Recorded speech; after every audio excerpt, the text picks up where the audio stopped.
무죄가 어떤 경우에 나오는지, 통신매체 이용 음란죄, 그래서 나랑 성관계를 할 거야 말 거야, 랜덤 채팅이라든가 이런 데 참여하시는 분들이 있었어요. 다시 한번 말씀드리지만 이런 대화는 하지 말자.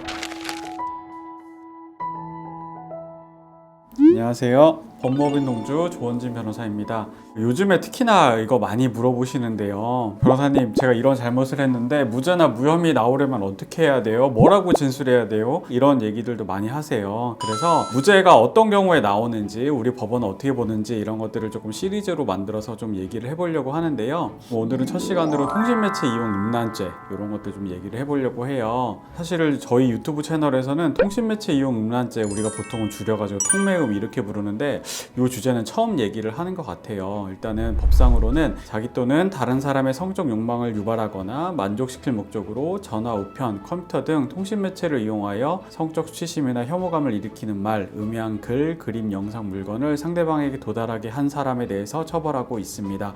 좀 말이 어려운데요. 쉽게 설명드리면 게임하면서 막 이 각종 욕을 하는 경우들이 있어요. 근데 그 욕 중에 성적인 욕도 많고, 그 다음에 이른바 패드립이라고 하는 그런 욕들도 많고, 성기를 비하한다든지 여러 가지 뭐 성적인 비하를 한다든지 이런 내용으로 막 댓글을 쓰는 경우들이 있어요. 이런 경우들을 이제 우리가 통신매체 이용 음란 이렇게 부른다고 생각하면 되고, 때로는 우리의 어떤 특정 신체 부위를 찍어서 상대방이 원하지 않는데 막 보내는 경우들이 있거든요. 이런 경우에 이제 통신매체 이용 음란에 해당한다 이렇게 보면 되고, 죄를 저지른 사람은 2년 이하의 징역 또는 2천만 원 이하의 벌금에 처해지도록 법에는 정해져 있습니다. 이제 어떤 경우에 이제 이게 무죄가 되고 또 어떤 경우에 성립하는지 먼저 한번 좀 살펴보면, 법상으로는 일단 자기 또는 다른 사람의 성적 욕망을 유발하거나 만족시킬 목적 이렇게 되어 있거든요. 결국에는 이 목적이라는 건 사람 머릿속에 있는 거다 보니까 결국 해석의 문제가 된다 이렇게 보면 되고, 명확하게 증거가 남아있고 하기 때문에 이게 죄가 되느냐 안 되느냐는 그 표현이 이루어난 장소, 특정 공간, 그 다음에 앞뒤의 대화 내용 이런 것들을 종합적으로 따져서 이게 성적인 어떤 불쾌감이라든지 이런 것들을 주려는 의도가 있었는지, 그 다음에 상대방이 수용하고 받아들일 뭐 어떤 의사나 합의가 있었는지 앞뒤의 상황을 놓고 판단을 할 수밖에는 없고요. 또 하나 요건으로는 성적 수치심이나 혐오감을 일으키는 말이나 음향 이런 말들이 있어요. 표현 자체가 결국 성적 수치심이나 혐오감을 일으킬 정도가 아니라 판단이 되면 통신매체 이용 음란죄가 성립되지 않는다라고도 볼 수 있는데요. 법원은 성적 수치심이나 혐오감을 일으키는 표현인지 아닌지에 대해서 어떻게 판단하고 있는지 한번 보면, 지금 피해자로 되어 있는 사람의 그 나이대, 성별 이런 사람들이 일반적인 사람을 갖다 놓고 보았을 때 그 사람이 과연 성적 수치심을 느낄 만한 것인지 이제 이런 부분들 놓고 판단을 하는 거예요. 근데 사실상 저희가 실무를 진행을 해보면 이제 무혐의나 무죄가 나오는 경우는 크게 두 가지 정도로 볼 수 있어요. 먼저 첫 번째로는 표현 자체가 성적 수치심을 느낄 정도라고는 보기 어려운 케이스, 성적인 의도를 담아서 얘기를 했지만 그래서 나랑 뭐 성관계를 할 거야 말 거야 이런 식의 의사를 단순히 물어본다든지 사실을 확인하기 위한 경우가 앞뒤의 대화 내용을 통해서 명백하게 드러나 있을 경우에는 이제 무혐의라든가 이제 무죄 판단이 가능하고요. 또 하나는 어떤 경우냐면 이 두 번째 경우가 조금 더 많은데, 아예 모르는 제3자랑 하는 경우도 있기는 있지만 그것보다는 그래도 어느 정도 알고 친구들이고 그다음에 평소에 교류가 있었던 사람들이랑 하는 경우가 많거든요.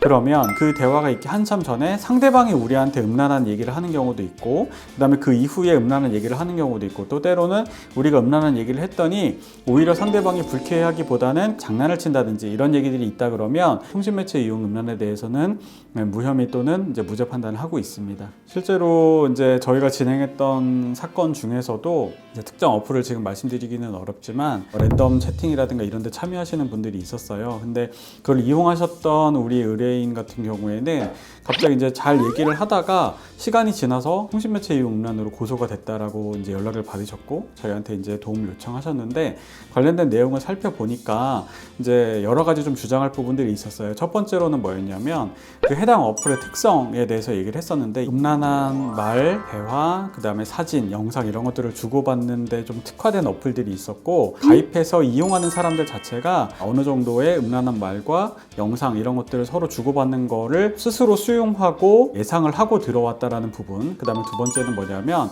실제로 대화 내용을 보니까 앞뒤에 그 여성분이 해당 내용에 대해서 조금 수용하는 부분들, 그다음에 야한 사진에 대해서 적극적으로 요구하거나 하는 부분들은 아니지만 할 테면 해보라는 식, 뭐 해도 뭐 크게 상관없어 이런 식으로 얘기를 하는 부분들이 있다 보니까 대화 상대방이었던 우리 의뢰인 같은 경우에는 이걸 해도 되나 보다, 상대방이 수용을 했나 보다, 이렇게 객관적으로 좀 나와 있는 부분들이 있어서 결국에는 최종적으로 이제 무혐의 처분 나왔던 사례가 있는데요.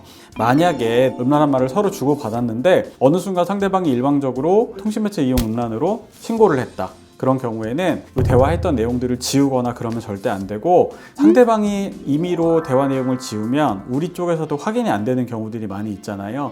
만약에 문제가 될 수 있는 상황이 있거나 상대방이 조금 이상한 느낌이 있다라고 한다 그러면 상대방이 한 얘기라든가 이런 것들은 사전에 캡처해 놓는 것도 저는 하나를 추천을 드립니다. 왜냐하면 상대방이 신고를 할 때는 신고 직전에 자기가 한 얘기들은 다 지우고 신고를 하거든요. 그럼 막상 신고가 된 뒤에 상대방이 이런 얘기 했었던 게 기억이 나서 확인을 해보려고 하면 이미 다 지워진 상태가 많아요.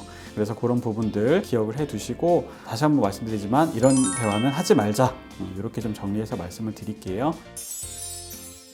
네, 오늘은 일단은 먼저 통신매체 유형 음란이 무혐의 또는 무죄 판단되는 경우들에 대해서 조금 말씀을 드렸는데요. 비슷한 유해 시리즈들이 앞으로 계속 이어질 걸로 보이는데, 다음 시간에는 더 재밌는 법률 이야기로 돌아오도록 하겠습니다. 안녕.